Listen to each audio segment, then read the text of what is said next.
Hi everyone, I'm Ollie and this is Criminally, where I talk about crime, pulp, horror, that kind of thing. Today, horror. So I'm going to do a head-to-head comparison of these two novels. Let's Go Play at the Adams by Mendel Johnson from 1974 and The Girl Next Door by Jack Ketchum from 1989. Anyone who's familiar with these two books will know that they have a very similar theme. Both of them are about young women who are held captive and tortured by children.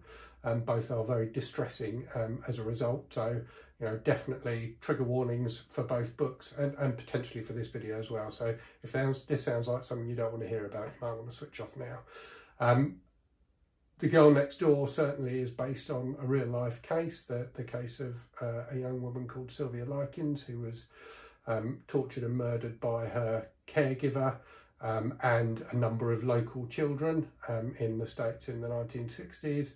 I'm not sure if Let's Go Play at the Adams was also inspired, should we say, by that horrible case.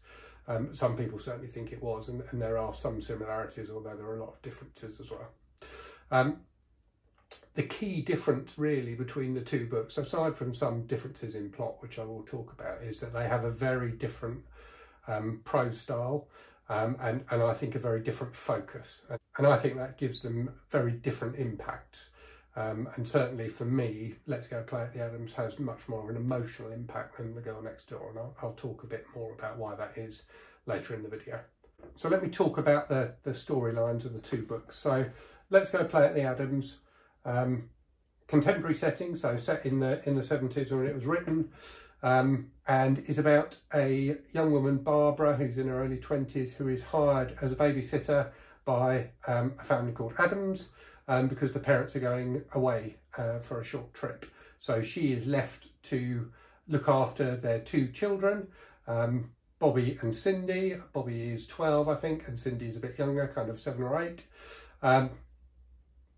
And Bobby and Cindy conspire with some local friends of theirs to restrain Barbara and play what they consider to be a game with her, which as the book continues, you know, gradually escalates in intensity and, you know, does involve both rape and torture.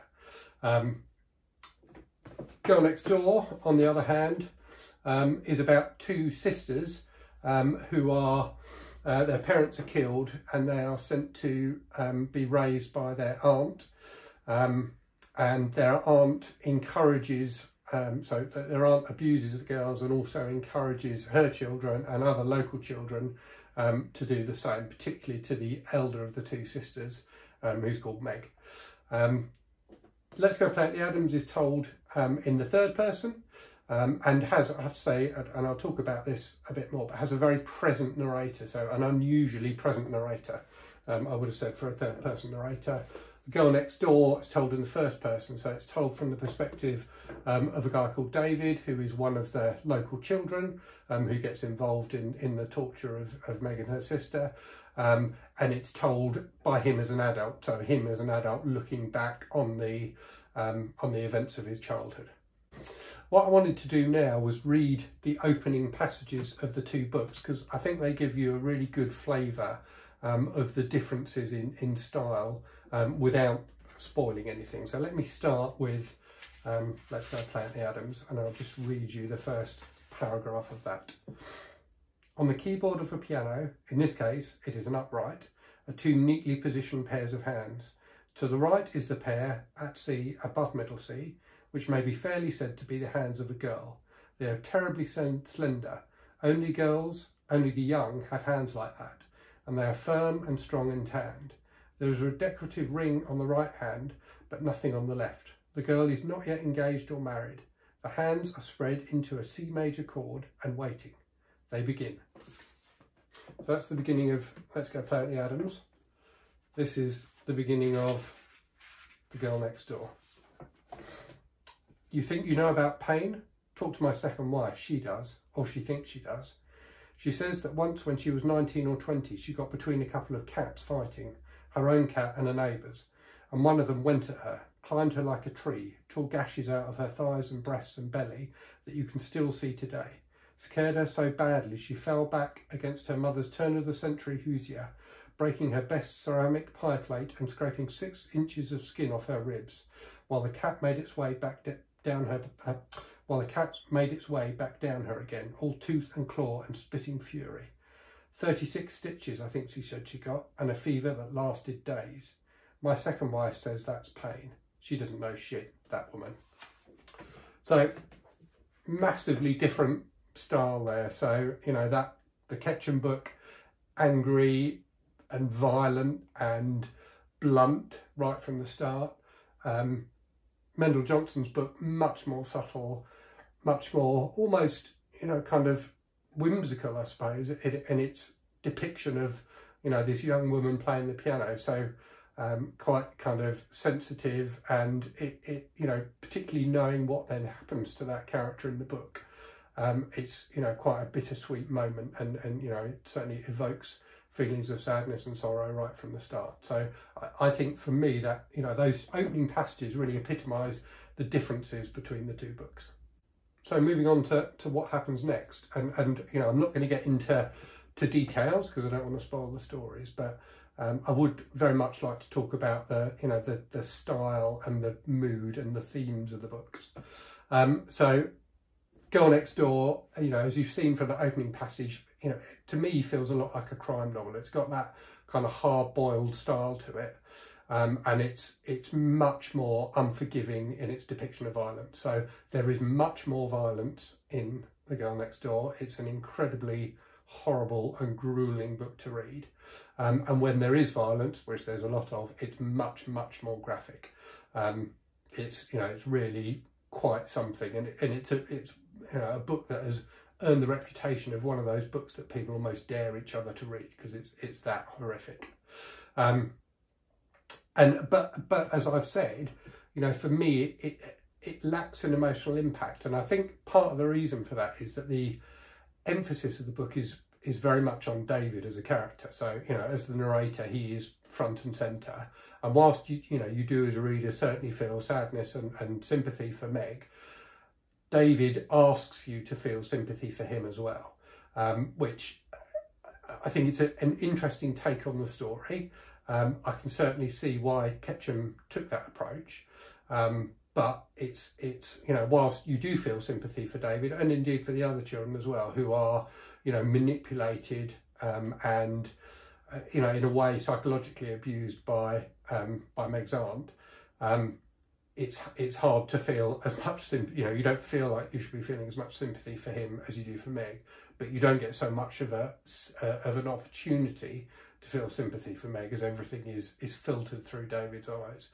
And I think, for, you know, when I finished the book, that was my main reaction to it, was that I felt it was too focused on David's pain rather than, you know, David's emotional and psychological pain, particularly as an adult looking back, rather than on Meg's, you know, very real pain.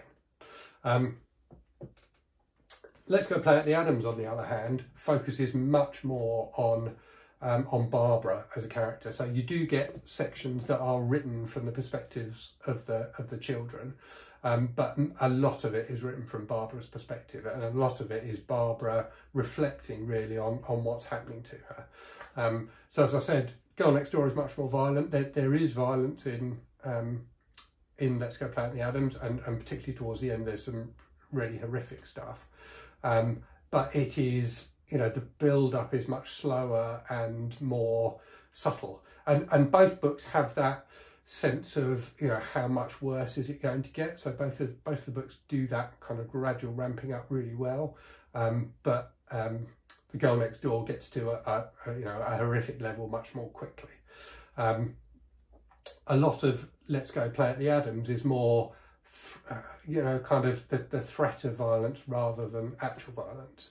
So, for example, there's a scene, you know, reasonably early on where one of the children kind of runs a knife over Barbara's skin. Doesn't, you know, actually stab her or anything like that particularly, but there's just that real threat and the sense that she is helpless.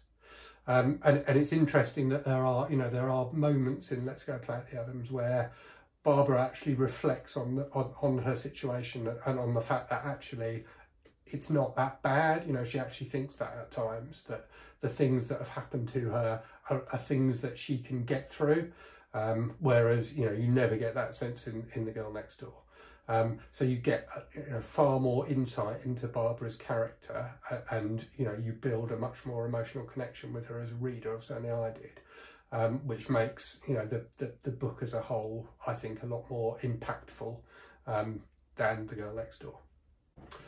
And the other big difference between the books, I think, is in their treatment of, or their theories around where this violence has come from. And I think both are, you know, trying to give a message about American society. You know, both set, you know, so I think The Girl Next Door is set in the 50s.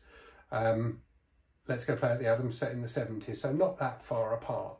And in The Girl Next Door, you get this real sense of the kind of, you know, what was going on behind the facade of you know, the American dream. And to an extent you get that in Let's Go Play at the Adams as well, but it's, you know, being 2 decades later, it's a bit different. So if you think about the stereotypical American suburb of the 50s, you know, that's on the face of it where The Girl Next Door is set.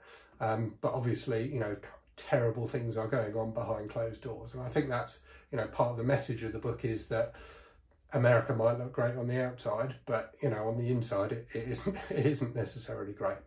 The other thing that really struck me about the different, you know, about the two books is that in The Girl Next Door, it's very much about the aunt manipulating, as I've said, the children who she has, you know, a certain amount of responsibility for. So certainly, you know, she has absolute responsibility for Meg and her sister, but also, you know, as an adult, as a local adult, she has responsibility for the local children as well. And she, you know, she twists them into her way of thinking and encourages them in their, you know, their tormenting of Meg and her sister.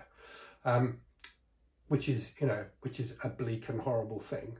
For me, though, Let's Go Play at the Adams is even bleaker, because in Let's Go Play at the Adams, the children are doing all of this off their own back. And it's an interesting thing about the book is that at times, particularly when it's not focusing on Barbara, when it's focusing on the children, it reads a lot like a children's book. So, you know, you probably as kids read books about children who are, you know, it's a common theme in children's books that the adults aren't there and children have to act on their own initiative and to, you know, work out their own solutions to problems. So as a kid, I was a huge fan of the Swallows and Amazons books by Arthur Ransom, and they, you know, are very much about that. So in those books, adults are completely absent and the children have to overcome problems themselves. There are a lot of passages in Let's Go Play at the Adams that feel like that.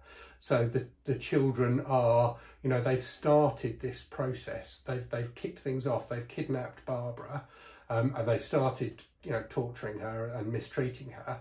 And things kind of snowball from there, and they need to figure out what they're going to do. And whilst it's, you know, clearly the direction of the book is very different from the direction of the kind of children's books I've talked about, you do get that sense of it being about kids trying to figure things out for themselves.